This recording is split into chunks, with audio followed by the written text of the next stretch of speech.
యెహోవా మిమ్మును తనకు జనముగా చేసుకొనుటకు ఇష్టము కలిగి ఉన్నాడు.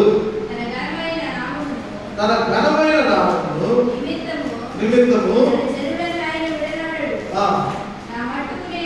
నా మట్టుకు నేను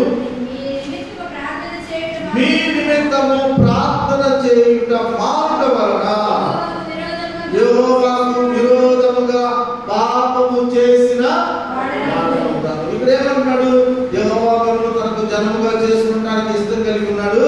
తన ఘనమైన నామము నిమిత్తం తన జనులను ఆయన ఎప్పుడు విడిచిపెట్టడు అని చెబుతూ సమూయేలు ప్రవక్త ఇశ్రాయేలు ప్రజలందరితో చెబుతున్న మాట, నా మట్టుకు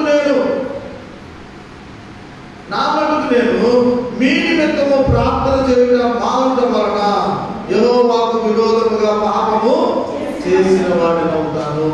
ఇప్పుడు ఈ రాత్రి దేవుని బిడ్డలైనటువంటి మనం, రక్షించబడినటువంటి మనం ఏ విషయాలకు రావాలో తెలుసా?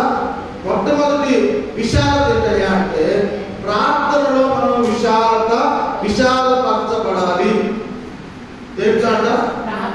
ఒకప్పుడు నీ ప్రార్థన ఇరుకుగానే ఉంది. కొద్ది ప్రార్థన, చిన్న ప్రార్థన, సిలువలో చేసిన దొంగ ప్రార్థన.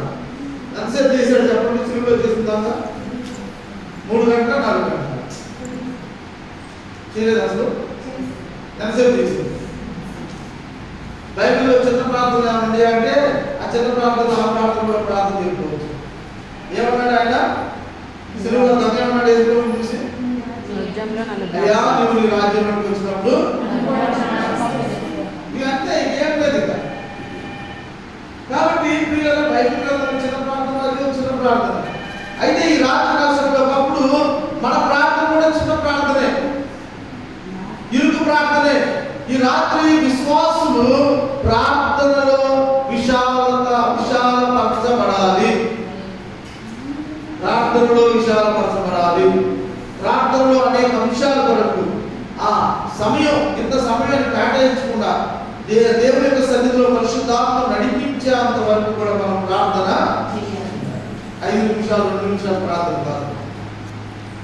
దేవుని ఆత్మను ఎంతసేపు ప్రార్థన చేయమంటే అంతసేపు ప్రార్థన ఆత్మ చేత మనం నింపబడాలి. సింహాలు నోళ్ళు ఊరకనే మూయబడ్డా ఒక 5 నిమిషాలు 10 నిమిషాలు ఒక అర్ధగంట ప్రార్థన చేస్తేనే సింహాలు నోళ్ళు మూయబడ్డా లేదు. ఆయన అగ్ని గుండాలు లేక అగ్ని జ్వాలలు చిన్న ప్రాంతానికి ఆగిపోయాయా? కానీ కాదు. కాబట్టి రాత్రికాల సమయంలో ప్రియమైనటువంటి దేవుని బిడ్డలారా, బైబిల్ గ్రంథంలో ఉన్నటువంటి భక్తులు పరలోక రాజ్యాన్ని వాళ్ళ ప్రార్థన ద్వారా భూలోకానికి తీర్చారంట. భక్తులు అంత ప్రార్థన చేశారు.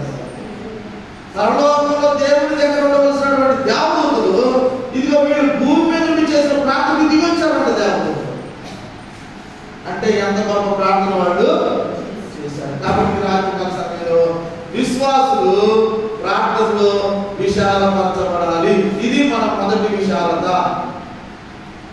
కాబట్టి ఈ రోజు నుండి ప్రార్థనకి ఎక్కువ సమయాలు మనము కేటాయించాలి. ఇంట్లో అయినా ఎక్కడైనా సరే ప్రార్థనలో ఎక్కువ సమయం కేటాయించాలి. భక్తులు మాట చెప్పాడు, 100 ప్రసంగాలు అన్న. ఎన్ని ప్రసంగాలు? ప్రతి ప్రసంగం కూడా భలే రుచిగా ఉంటుంది, చాలా బాగుంటుందట ప్రతి ప్రసంగం. 100 ప్రసంగాలు చేయలేని పనంట చిన్న ప్రార్థన చేసి, చిన్న ప్రార్థన చేయగలదు అని చెప్పాడు. కాబట్టి ప్రార్థనలో మనము అభివృద్ధి చెందాలి. ప్రార్థనలో మనము ఎదుగుదల కలిగి ఉండాలి. అది విశ్వాసులు కలిగి ఉండవలసినటువంటి విషయాలట. ఇంకా నేను ఇరిగిగానే చేస్తాను. ఏసయ్యా బాగా కాపాడు, బంగారం దొరుకుతుంది, వెండి దొరుకుతుంది, అల్యూమినియం దొరుకుతుంది, మా ఇంటి చుట్టూ పెట్టాయా ఆమె అంట కదా. బంగారం దొరుకుతున్నాయా, వెండి దొరుకుతున్నాయా కదా. చిన్న ప్రార్థన కాదు. దేవుని బిడ్డగా నేర్చుకోవాల్సిన ప్రార్థనలో ఎక్కువగా మాట్లాడాలి. అప్పుడు మాత్రమే మన కుటుంబాన్ని బట్టి పీడిస్తున్నటువంటి చీకటి శక్తులు కానీ, అప్పుల శక్తులు కానీ, రోగాల శక్తులు కానీ, అసమాధానం అనేవి కానీ అవన్నీ కూడా ప్రార్థన ద్వారా ఆటోమేటిక్గా. ఒకసారి ఒక ఆయన అన్నాడంట, అమ్మ నీ మీద ఏదో ఒక గాలి ప్రభావం వచ్చినట్టు నాకు కనిపిస్తుందని చెప్పాడు. చెప్తే వాళ్ళు అన్నారట, ఇక సిస్టర్ గారు అన్నారట, పర్వాలేదు ప్రార్థన చేసుకుంటాను, లేదు ఏదో చేయాలి అన్నట్టుగా ఈ వ్యక్తి అనేసరికి వాళ్ళు మంచి విశ్వాసం కాబట్టి ఏమన్నారు, ప్రార్థన నేను వీళ్ళరా ప్రార్థన చేసే వాళ్ళ దగ్గరికి అపవాది అంత మాత్రం కూడా రాదు. ప్రార్థన చేయని వాళ్ళ దగ్గర నుంచి అపవాది అంత మాత్రం కూడా వాడు రాడు. ఎప్పుడు వాడు ప్రార్థన చేయకుండా ఉన్నాం అనుకో, అపవాది ఇంట్లో చూసుకుంటాడు, ఎవరో కలిగిస్తాడు సమస్య. ప్రార్థన చేసే వాళ్ళ దగ్గరికి వెళ్ళాలంటే వాడికి చాలా భయం వేస్తుంది. కాబట్టి రాత్రి నిలబడి నేనైనా కూర్చున్నా, ఎవరు ఆత్మబలం వాళ్ళదే, ఎవరు ప్రార్థన శక్తి వాళ్ళదే. నువ్వు ఎక్కువ ప్రార్థన చేస్తావా, ఎక్కువ దేవుని దగ్గర ఉంటావు, తక్కువ ప్రార్థన చేస్తావు, కష్టమే. కడుపు నిండా తింటే బలం వచ్చిందా, నువ్వు తింటే వచ్చింది. అదే మా చెప్పమ్మా, చిన్నపిల్లలు తిన్నా అన్నం మనం తింటే మన కడుపు నిండుతామా, తినగలిగిన అన్నం అయితే మన కడుపు వాస్తవంగా నేను వేరుగా మాట్లాడలేదు కదా.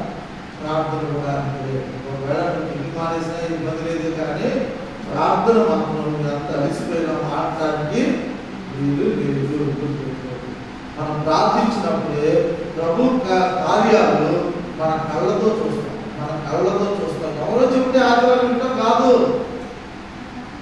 మధ్యలో జరిగింది అలా జరిగింది అని చెప్పి విశ్వాసం సాక్ష్యాలు చెప్తున్నప్పుడు ఆహారం అంటే కాదు, అవి మన జీవితాల్లో జరిగేటట్లుగా మనం ప్రార్థించాలి.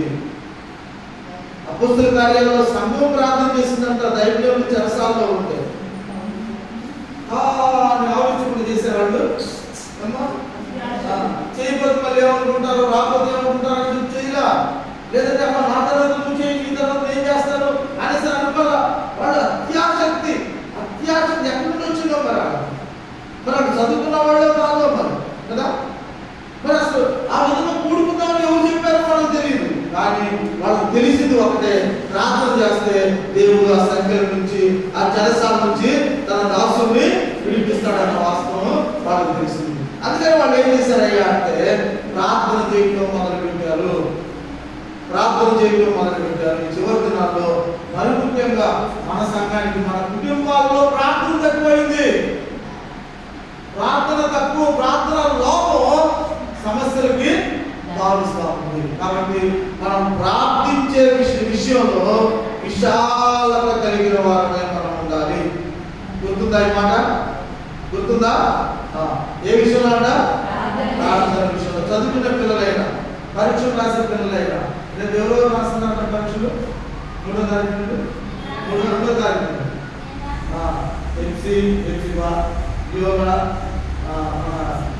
సుప్రియ, రమ్య డిగ్రీ అంటూ మీకు ఎప్పుడు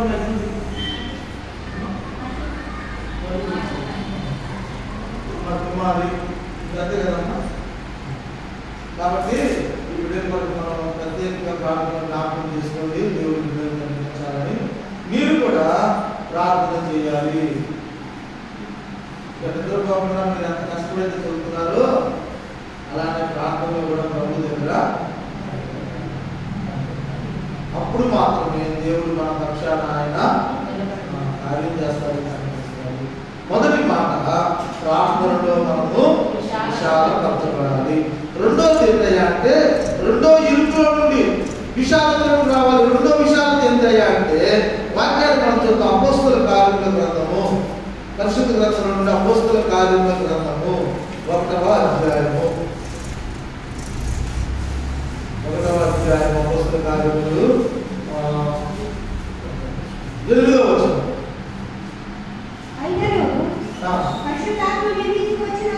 పరిశుద్ధాత్మ మీ మీదికి వచ్చినప్పుడు మీరు శక్తి పొందుతారు కనుక మీరు యెరూషలేములోను యూదయ సమరయ దేశములంతటను భూదిగంతముల వరకు నాకు సాక్షులైయుందురని వారితో చెప్పిన. ఎవరు చెప్పారు ఈ మాట? చెప్పండి అమ్మా, ఈ మాట ఎవరు చెప్పారు?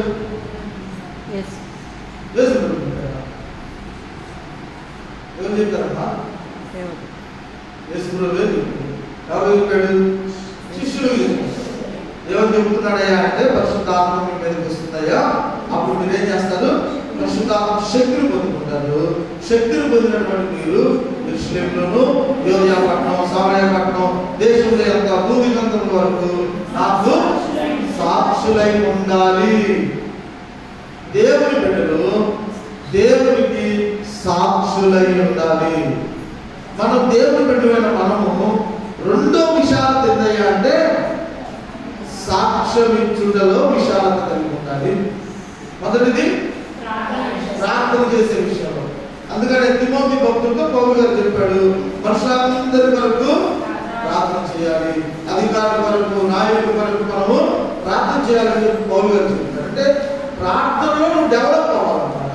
రెండోది ఏంటంటే ఏ ఇంట్లో నుండి విశాలతలను రావాలి అంటే ప్రభువుని గురించినటువంటి ప్రభువు చేసినటువంటి కార్యాల గురించి, ప్రభు నీకు ఇచ్చినటువంటి రక్షణ గురించి సాక్ష్యం చెప్పే విషయంలో నువ్వు విశాలపరచబడాలి. సాక్ష్యం ఇచ్చే విషయంలో, ప్రభు గురించి మాట్లాడే విషయంలో నువ్వేమవ్వాలి? ప్రభు గురించి సాక్ష్యం, దేవుడు నీ జీవితంలో చేసిన కార్యాల గురించి సాక్ష్యం చెప్పడానికి చదువు కావాలా? అవసరం లేదా చదువు? సాక్ష్యం చెప్పడానికి చదువు కావాలా? ప్రార్థన చేయడానికి చదువు కావాలా? బైబిల్ గ్రంథంలో రాహాబు ఉందా? లేదంట. రాహాబు ఉంది కదా, యెహోషువ గ్రంథంలో మనం చూస్తాం. రాహాబు ఒక పాపాత్మురాలైన స్త్రీ, ఆమె ఏం చేసిందంట? సాక్ష్యం ఇచ్చింది. ఎవరికి? వేగుల వారిని పంపించింది యెహోషువ. ఆ వేగు చూస్తున్నాడు, ఆ పట్టణం మీద మనం యుద్ధం చేయాలంటే ఎలాగో చూస్తున్నాడు అని చెప్తే ఆ వేగుల వారితో ఈ యొక్క రాహాబు అనే స్త్రీ మాట్లాడుతూ, అయ్యా మీ దేవుడు చాలా ఆయన ఎర్ర సముద్రాన్ని జీవించాడు, ఆయన పాపము దేవుడు నిలబడలేదు, అయ్యా నిశ్చయంగా దేవుడు మీకు ఈ పట్టణాన్ని ఇస్తాడు, మీరు ఈ పట్టణాన్ని నాశనం చేసేటప్పుడు మమ్మల్ని ఎవరికి ఇచ్చిందేమో సాక్ష్యం? వేగుల వారికి ఇచ్చింది. నేను నాకేం సత్తుందిలే అనేసరి చెప్పని వాళ్ళు కూర్చుందా? లేదంటే అయ్యా నేను మీరు 3 సంవత్సరాలు ఇక్కడే ఉండండి, నేను మంగళగిరి కాలేజీకి వెళ్ళి చదువుకొని 3వ సంవత్సరం డిగ్రీ అయిపోయిన తర్వాత వచ్చి సాక్ష్యం ఇస్తాను అనేసి అందా? ప్రభు గురించి సాక్ష్యం ఇవ్వడానికి ఏ డిగ్రీతో పని లేదు. దేవుని యొక్క సన్నిధిలో దేవుడు చేసిన కార్యాలు, ఆయన గొప్పతనాన్ని నువ్వు ఇతరులకి తెలియజేయాలి అని యేసుక్రీస్తు వారి యొక్క కోరిక ఉంది. ఇశ్రాయేలు దేశంలో ఒక చిన్నది ఉందంట. ఇశ్రాయేలు దేశం చిన్నది నైమాన్ అనబడినటువంటి ఒక వ్యాధిగ్రస్తులతో కుష్ఠరోగంతో బాధపడుతున్నాడు. ఆయన ఏమో సాక్ష్యం ఇచ్చింది? ఆ అమ్మాయి ఆయన ఇంట్లో పని చేస్తా ఉంది. ఆ నైమాన్ భార్య దగ్గర పరిచయం చేశాం, చిన్న వయసు అమ్మాయి. అమ్మాయి గురించి ఏం చెప్పారు? 7 సంవత్సరాల అమ్మాయి అంట. బైబిల్ చరిత్ర చెబుతా ఉంది 7 సంవత్సరాలు. ఆ చిన్న అమ్మాయి ఆ ఇంట్లో పని చేస్తూ ఆ నైమాను ఆయన భార్యతో, మా దేశంలో ఒక ప్రవక్త మన యజమానికి వచ్చింది కదా ఈ రాగం దుష్ట్రాగం, ఆయన దగ్గరికి వెళ్ళి ఆయనతో ప్రార్థన చేయించుకుంటే తగ్గిపోయిందమ్మా అనేసరికి ఆ చిన్న అమ్మాయి ఆ యజమానురానికి దేవుని గురించి, దైవజనుడి గురించి సాక్ష్యం ఇచ్చింది. వెంటనే ఆమె ఏం చేసిందంట? తన భర్తతో చెప్పుకుంది, ఏమండి ఇన్ని సంవత్సరాలు అక్కడికో ఎక్కడికో వెళ్ళావు, నేను రోగం తగ్గలేదు, నువ్వు బాగుపడలేదు, ఇదిగో ఈ అమ్మాయి, ఈ చిన్న అమ్మాయి తిరుగుతా ఉంది, కాబట్టి ఈ అమ్మాయి మాట కూడా ఒకసారి నువ్వు రాదు. అన్ని దేశంలో ఒక ప్రవక్త ఉన్నాడంట, ఆ ప్రవక్త ఒకసారి కలిసినా రాదు అనేసి అని చెప్పని ఆ చిన్న బాబు చెప్పినటువంటి మాటలు విన్నటువంటి ఆ నైమాన్ యొక్క భార్య వెంటనే ఆయనకి ప్రవర్తమానం చెప్పింది. ఆయన ఏం చేశాడు? రాజు దగ్గర సెలవు తీసుకొని ఆ దైవజనుడిని కలవడానికి వెళ్ళి ఏం చేశాడంటే ఆ దైవజనుడు ఇంటి ముందు నిలబడ్డాడంట. గుర్రం మీద గుర్రం దిగాడా? దిగలా. చాలా పరాక్రమశాలి, ఒక గొప్ప స్టేటస్ లో ఉన్నవాడు, అంత బాగానే ఉంది. కానీ రోగంతో బాధపడుతున్నాడు. ఆ దైవజనుడు ఇంటి ముందుకు వెళ్ళి ఇంటి ముందే నిలబెట్టున్నాడట. ఈలోపు పనివాడిని చెప్పాడు, అయ్యా పలానా దేశం నుండి పలానా వ్యక్తి వచ్చాడు, పలానా రోగంతో బాధపడుతున్నాడు, అయ్యా నువ్వు బయటకు వచ్చి వచ్చి ఆయన దగ్గర ప్రార్థన చేయి అనేసి అని చెప్పినప్పుడు ఆ దైవజనుడు ఏమన్నాడు, నువ్వు యోర్దాను నదిలోకి వెళ్ళి మా 7 మార్గాలు స్నానం చేయమని చెప్పుకో అన్నాడు. ఈ పనివాడు వచ్చి చెప్పాడంట. చెప్పగా ఆయన ఏం చేశాడు, చాలా పాపం తెచ్చుకున్నాను, చాలా గౌరవం వస్తే ఎంతమంది పడవలను తీసుకొని వస్తే నా దేశంలో నదులు నిర్వహించానా అంటాగా మాకు అనుభవం లేదనుకున్నావా, నేను తక్కువ అనుకున్నావా అంటామే. ఇవే మాటలు. మా ఊర్లో డాక్టర్లు లేవా, మా ఊర్లో నదులు లేవా, కనీసం నా ముందుకు వచ్చి నా చేయబడుకొని నా వ్యాధులతో చూసి పరామర్శించకుండా ఇంటికి కూర్చొని సలహా చెప్తాను నాకు అన్నంత పాపంతో ఉన్నాడు. ఎక్కడ కూర్చొని అనుకున్నాడు ఆయన, గుర్రం మీద కూర్చొని గుర్రం దిగాడా ఎవరో. ఒకసారి మన పిల్లలు అంటారు కదా, మనకుంటే ఏ మాట్లాడాను అంటే వాడు ఏడుతో కూడా అంటే నన్ను అప్పుడే చేస్తాం, మనం ఇంకొక 4 జరుపుతాం, డబ్బులు పోతాం. ఒకసారి ఏమంటున్నాడు, ఒకసారి వింటాననే సందర్భంలో అన్న లోపల మాత్రం వాడు ఏమంటున్నాడంటే పైకి మాత్రం వింటారన్నా కానీ లోపల మాత్రం మీరు అలానే ఉన్నాడు. తన స్థితి మీద నుండి దిగలేకపోయాడు. అవసరమైతే తిరిగి వెళ్ళిపోదాం, ఈ రోగంతో ఉంటే ఉంటాం, పోతే పోదాం అంటున్నాడే. కానీ ఆ దైవజనుడు చెప్పిన మాట వినడానికి మొదట్లో ఆయన ఎంత మాత్రం కూడా ఇస్తున్నాడు. వీళ్ళు ఒకటి వచ్చాడు, అయ్యా ఆయన ఏదైనా గొప్ప కార్యాలు చేయమంటే చేయవా, ఏం చెప్పాడయ్యా, ఎవరితో స్నానం చేయమన్నాడు కదయ్యా, ఒకసారి పని చేయరాదయ్యా, పోతే కిరీటాలు ఏమన్నా తీయ్యా అనేసరి బ్రతులు రాడగానే అప్పుడు ఏం చేశాడంటే వెళ్ళిపోయి నదిలో వెంటనే అతను బాగుపడ్డాడు. గుర్రం మీద కూర్చున్నంత కాలంగా ఆయన రోగం తగ్గ. కాబట్టి అనేకసార్లు మనం కూడా ఏం చేస్తామంటే దేవుని మీద పెట్టి చేస్తాం, సేవకుల మీద పెట్టి చేస్తాం, సంఘం మీద పెట్టి చేస్తాం. ఆ పెట్టి చేసినంత కాలం వాడు రోగం తగ్గ. ఆ పెట్టి చేసినంత కాలం నష్టపోయేదేవుడు డబ్బు నష్టపోతాడా. కాబట్టి ఆయన ఏం చేసిన తర్వాత స్వస్థ చెందుతుంది, సంతోషంతో తిరిగి ఆయన వచ్చాడు.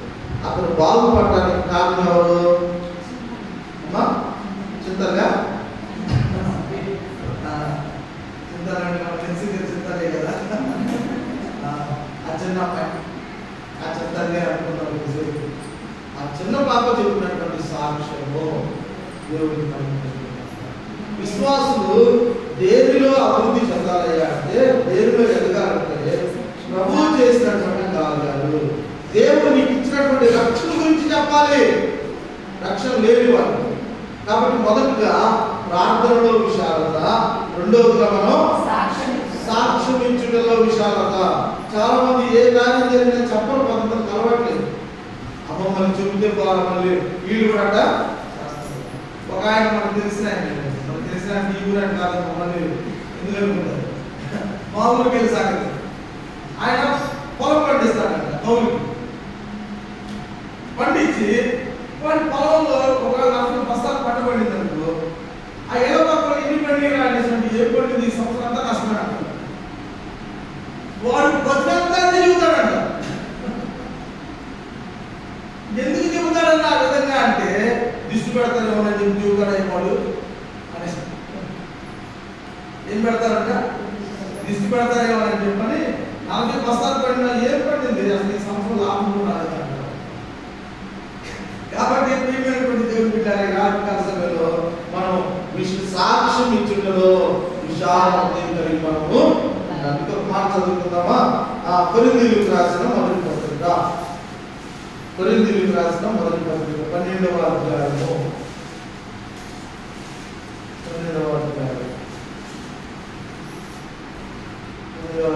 5వ వచనం. పరిచర్యలు నానా విధములుగా ఉన్నవి కానీ ప్రభువు ఒక్కడే. నానా విధములైన కార్యములు కలవి కానీ అందరిలోనూ అన్నిటినీ జరిగించు దేవుడు ఒకడే. చాలు. ఇక్కడేమన్నాడు, పరిచర్యలు నానా విధములుగా ఉన్నవి కానీ ప్రభువు ఒక్కడే. దేనిలో మనం విశాలత కలిగి ఉండాలంటే మూడో మాట ఏం చెప్పుకోవాలో తెలుసా? పరిచర్య చేయుటలో మనం విశాల హృదయం కలిగి ఉండాలి. హల్లెలూయా. ఏం చేయుటలో? అందరూ చెప్పాలి. యేసుక్రీస్తు వారు ఎందుకు వచ్చాడు? పరిచర్య చేయించుకోవడానికి రాలేదు, కానీ పరిచర్య చేయుటకు అనేకులకు ప్రతిగా క్రయధనాన్ని సిలువలో చెల్లించడానికి యేసుక్రీస్తు వారు ఎక్కడా కూడా ఊరు పెట్ట పెద్ద ఆశ్రమం గుడారం పెట్టుకుని శిష్యురాలు రండి, నాకు ఇంకో చెరువు వద్దండి, లేదంటే నాకు ఇంకో ఈ అది చేయండి ఇది చేయండి అని యేసుక్రీస్తు వారు ఎక్కడా కూడా శిష్యులతో ఆయన చేయించుకోలేదు. ప్రభు చేసిన కార్యం ఏంటయ్యా అంటే, మనం శ్రమలో లెఫ్ట్ డేస్ లో మనం చేస్తాం. లాస్ట్ థర్స్డే యేసుక్రీస్తు వారు ఆ పాత్రలో నీళ్లు తీసుకొని శిష్యుల పాదాలు. ఈ గురువు ఎలాంటి తెలుసా? ఈ గురువు సేవ చేయించుకునేవాడు కాదు, ఈయన సేవ చేసేవాడు. హల్లెలూయా. కాబట్టి ఇక్కడ మూడో విషయాలు ఏంటంటే, దేవుని పరిచర్య చేసే విషయంలో మన అందరం కూడా విశాలత కలిగి ఉండాలి. ఎలా ఉండాలంట? చెప్పాలంతా చెప్పాలి. పెద్దగా చేయాలా? పరిచర్య వద్దా? చేయాలా? పరిచర్య పాస్టర్ అప్పుడే చేసుకుంటాడా? ఏదన్నా సంఘటనలు చేస్తారా? ఎవరు చేయాలి పరిచర్య? దేవుని మనసు కలిగిన ప్రతి ఒక్కరు కూడా పరిచర్య చేయాలి. దేవుని పని చేయాలి, దేవుని పని చేయాలి, పరిచర్య చేయాలి. పరిచర్య ఆపడం ఒక్క నిమిషం పడుతుంది. అంతసేపు పడుతుందా? ఏందమ్మా పదాలు నువ్వే మాట్లాడుతున్నావు సరే పడబాబు వచ్చినప్పుడు అక్కడ కూర్చో అని సీరియస్ అన్నాను. ఆమె ఏం చేసిందో తెలుసా? నేను రాదుగా నన్ను అన్నాడు అని బాధపడు. సరే పాడొద్దు అన్నట్టుగా అనేసి ఉదాహరణ మనసులో కష్టపెట్టుకుంటుంది. నన్ను పాడొద్దు అన్నాడు. నేను పాడను, ఒక్క నిమిషం చాలు కదా. 10 లీటర్ల పాలు నేను చెడగొట్టడానికి ఒక్క చుక్క చాలు. కానీ పరిచర్యని ఒక క్రమంగా నడిపించడానికి ఎంత కష్టపడాలో, ఎంత శ్రమ చేయాలో. ఒక సంతోషకరమైన విషయం ఏంటంటే, ఈ వారం రోజుల క్రితం స్త్రీలందరూ కూడా చక్కగా ఐక్యతగా మళ్ళీ ఒకే ప్లాట్ఫామ్ మీదకి మీరందరూ చక్కగా రావడం చాలా సంతోషం. మీరందరూ రావాలి. సంఘం మీది, ఈ సంఘం పాస్టర్ కాదు. ఇక్కడ నిలబడిన పాస్టర్ ఉంటే ఉంటే పోతాడు. పాస్టర్ శాశ్వతం కాదు, గుర్తుపెట్టుకోండి. నేను ఇంకో ఊరైపోవచ్చు, దేవుడు ఇంకో చోటకి వెళ్ళిపోమంటే. కానీ సంఘం ఉంటుంది. సంఘం ఉండి ఇక్కడ సంఘమే ఉండేది. మీరు ఇప్పుడు మీ పిల్లలు ఉంటారు కదా, మీ పిల్లలు రేపు వాళ్ళు పెద్దోడు, వాళ్ళు పాడుతూ ఉంటే మీరు కుర్చీలు వెళ్ళిపోతారు. మీకు ప్రమోషన్లు ఇస్తాం. మీరు కింద కూర్చున్న వాళ్ళు కుర్చీలో వెళ్ళిపోతారు, కింద కూర్చోలేరు. వాళ్ళు చక్కగా వాళ్ళు పరిచర్య చేస్తూ ఉంటారు. తల్లివైన నువ్వు వాయిద్యాలు వాయించినప్పుడు వాళ్ళు వాయిద్యాలు వాయిస్తారు, వాళ్ళు పాట పాడుతూ ఉంటారు. కుర్చీలో కూర్చొని అబ్బా నేను ఆ వయసులో నేను ఇట్లా పాడేదాన్ని అనేసి అనుకుంటూ ఉంటాం. అంటే రేపు మీ తర్వాత వాడతారు. కాబట్టి జ్ఞాపకం చేసుకోవాల్సిన విషయం ఏంటో తెలుసా? పరిచయం చేయబడుతున్న విషయమే పట్టేది, కానీ కడతం చాలా కష్టం. సంఘాలు కట్టబడాలంటే మరి ముఖ్యంగా స్త్రీలు ఎక్కువగా బాధ్యత తీసుకోవాలి.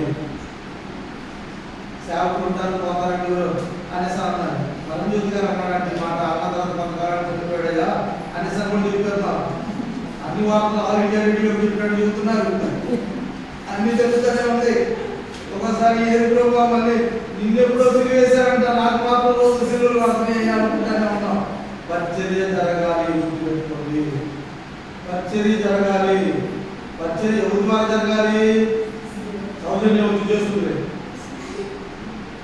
లేదంటే వెనక కూర్చున్న అమ్మ అమ్మగారు వచ్చి చేస్తారులే కాదు. పరిచర్య జరిగించడం విశాలపరచబడాలి. పరిచర్య చేయడానికి విశాలమైన మనసు కలిగి ఉండాలి. దేవుని పని జరిగించాలమ్మా. నువ్వు దేవుని పని చేసినప్పుడు ఆ దేవుని ఎంత గొప్పగా ఉంటుందో తెలుసా? ఆ దేవుని నీ పిల్లలు ఎంత దీవించబడతారో తెలుసా? నిజంగా దేవుని పని చేసినప్పుడు ఎప్పుడు కూడా దేవుడు ఆ రుణాన్ని ఉంచుకోవడం గుర్తుపెట్టుకోండి. దేవుని పనికి ఇప్పుడు వచ్చి ఈ రాత్రి వచ్చి మీరు అందరూ కూర్చున్నారు, దేవుని సన్నిధిలో దేవుని మాటలు వింటున్నారా? దేవుడి రాత్రి మీ జీతాన్ని సిద్ధపరిచాడంటే ఖచ్చితంగా ఆయన జీతం ఇస్తాడు. కాబట్టి నా ప్రియమైనటువంటి దేవుడు బిడ్డారా, పరిచర్య చేయడానికి తీర్మానమైన మనసు మనకు కావాలి. ఒకసారి మాస్టర్ గారు గుర్తించకపోవచ్చు, నీకంటే పెద్దోళ్ళు నిన్ను ఏది అసలు మాస్టర్ గారు ఆడేయాలని అంటున్నాడు, నన్ను పిలవలేదని చెప్పి సుప్రియ అనుకోవచ్చు, రమ్య అనుకోవచ్చు కదా. కానీ దేవుడు చూస్తాడు, దేవుడు చూస్తాడు. ఆయన అన్యాయస్తుడు కానే కాదు. దేవుడు నిన్ను దీవిస్తాడు. మనిషి నిన్ను దీవించినా దీవించకపోయినా, నిన్ను గుర్తించినా గుర్తించకపోయినా, ఇప్పుడు నువ్వు మనుషుల మెప్పు కోసం కాదు కదా దేవుని సన్నిధికి వచ్చింది. దేవుడు ఖచ్చితంగా నిన్ను దీవిస్తాడు. నమ్మినోడు దేవుని స్తోత్రాలు చెప్పండి. పరిచర్య చేయాలి. ఆ దీవెన మనకు రావాలి అంటే పరిచర్య చేయాలి. దేవుడి పని ఏది నీకు అప్పగిస్తాడో నువ్వు చేయాలి. ఒకసారి ఇదంతా నువ్వే ఉండవచ్చు, ఎవరు చూడకపోవచ్చు, కానీ పరమందు ఉన్నటువంటి దేవుడు అన్ని కూడా చూస్తున్నాడు. ఆయన దగ్గర ఒక గ్రంథం ఉందంట, దాని పేరు జ్ఞాపకార్థ గ్రంథం. ఏంటది? దాంట్లో ఏం రాసుకుంటాడు? ఎవరెవరు ప్రభు కొరకు ఏం చేశారు, నువ్వు ప్రభు కొరకు కుటుంబీకు తీసుకొచ్చావు శుక్రవారం ఆయన రాసుకుంటాడు, రికార్డు చేసుకుంటాడు. దేవుడు బిడ్డలు అందరూ వచ్చారు, ఉపవాసాలు ప్రార్థన చేస్తున్నారు, వెళ్ళేటప్పుడు నేర్చని వెళ్తున్నందుకు తల గ్లాసు నీళ్ళతో వారేసిన వాటర్ తీసుకొచ్చావా, అవి కూడా దేవుడు రాసుకుంటాడు. అన్ని రాసి పెట్టుకుంటాడు. ఒక రోజున అన్నిటికి వడ్డీ కలిపి దేవుడికి ఇస్తాడు. దేవుడికి ఇచ్చినప్పుడు ఎంత సంతోషమో, ఆ సంతోషంతో పాటు కన్నీళ్ళు కూడా వస్తాయి. సరే అంత దేవుడి కార్యాలయం. కాబట్టి దేవుని పరిచర్య మనము వస్తారా శుక్రవారం మీ ప్రార్థనే కదండి, మీ కుటుంబాల కోసమే కదా ప్రార్థన. కాబట్టి దేవుని పరిచర్య ఎప్పుడు కూడా నిర్లక్ష్యపరచదు. మన ఆదివారం వాక్యం చదువుతాం, నేను రిఫరెన్స్ నాకు చెప్పలేదు, కానీ దేవుని కంటే మొహం చూపించకుండా దుఃఖపడతాడు దేవుడు. కాబట్టి రాత్రి పరిచర్య చేసే విషయంలో మన హృదయాలు విశాలపరచబడాలి. ఈ మాట గుర్తు పెట్టుకోండి. ఇరుకులో నుండి 4వ కీర్తన ఏం చెప్పాడు? ఇరుకులో నుండి విశాలతలోనికి నేను నన్ను నడిపించలేక కలుగు చేసే విశాలత కలుగు చేశాను చెప్పాడు. ఈ రాత్రి మనం ఏ విషయాలు విశాలత కలిగి ఉండాలి చెప్పండి. ఒకటి ప్రార్థన విషయంలో, సాక్ష్యం ఇచ్చుటలో. సాక్ష్యం ఇచ్చుటలో అంటే నువ్వు పాటల ద్వారా సాక్ష్యం ఇవ్వచ్చు, దేవుడు చేసిన కార్యాల ద్వారా సాక్ష్యము. మూడోది పరిచర్య. పరిచర్య అంటే దేవుని పని, ఎంతో కొంత దేవుని పని నీ ద్వారా. అలాంటి మనసు లేక అలాంటి ఆత్మ సంబంధమైనటువంటి జీవితంలో మనం ఎదగాలి అని దేవుడు కోరుకుంటున్నాడు. కాబట్టి ఈ రాత్రి అటువంటి మనసు మనం కలిగి ఉంటాం. దేవుడు ఖచ్చితంగా మనల్ని దీవించేవాడై ఉన్నాడు. ప్రార్థన చేసుకుందాం.